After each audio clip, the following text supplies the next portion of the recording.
Acara ini disponsori oleh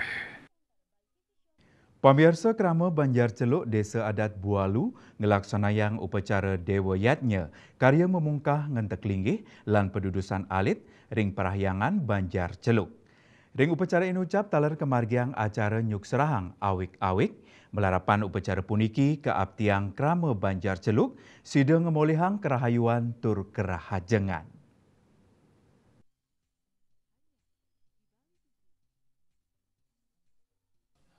Pinaka edan puncak upacara Dewa Yatnya namuning rahina sanescara wage perang bakat tanggal 10 September warsa kalih likur kaduluran antuk upacara pemelastian nuju segara. Lanturang upacara ring paryangan Banjar Celuk antuk karya mamungka ngentek linggih mewah pendudusan alit manut klian adat Banjar Celuk ketut murdana maosang.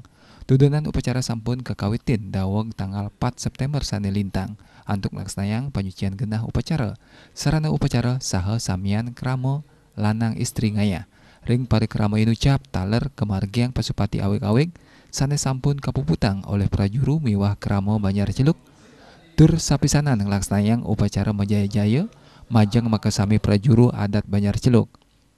Tujuan upacara puniki wantah pinaka rasa cihna bakti majang ide sangyang widiwasa kaptiang melarapan upacara inucap prasida molihang warunugraha tur kerahyuan mewah kerahajangan ketut murdana taler nyarengang samian krama Banjar Celuk Bang Dene sida ngemit kelestarian seni adat mewah budaya Bali. Tujuannya ni pasti ke taler pengeras titi bakti ring ide sangyang widiwasa pemekasnya ni ide betara sana melenggem linggih hiriki Ratu Begawan Penyarikan dumugi antuk paswecan ide ring krama sampun presida ledang mangkin ngaturang suwa karya presiden taler jagi pacang ngijenin ring krama Banjar Celuk kerahayuan kerahajengan bengkale kemertaan ring kaurip. Lianan punika mangala perwarta ke karya Nyoman Darmo maosang karya Dewa Yatnya sane kemargiang oleh krama Banjar Celuk puniki dahat luwih pisan santukan tios pinaka cihna rasa bakti majang ide sangyang widiwasa talar sapisanan pinaka sarana ring sajeroning nyikyang krama saguyub sagilik saguluk sabayan take pukuran ngaptiang ring pengupaya pengelestari adat budaya miwah agama sida sayan rumaket antuk ngajegang catur dresta puniki. Kan keraman titiangna sampun seguluk segilik jagi melaksanakan yagnya puniki gitu.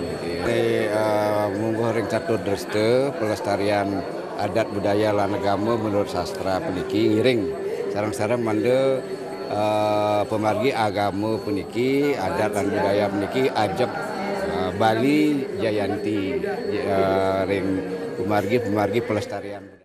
Edan upacara memungkah ngantek linggih miwah pendudusan alit taler kedagingin antuk acara nyuk serahang awig-awig sane sedurungnya ne sampun kapuputang oleh prajuru adat sareng krama Banjar Celuk antuk selanturnya ne kasuk serahang majeng bandesa desa adat Bualu ringgalah inucap kemargiang acara nyuk serahang penghargaan majeng inyoman gemblang wantah klian adat Banjar Celuk miwah majeng Niwayan Rani pinaka Serati Banten. Tudanan selanturnya ne pacang kelaksanayang peperanian saha nyagara gunung. Humas Banjar Celuk Nguningayang.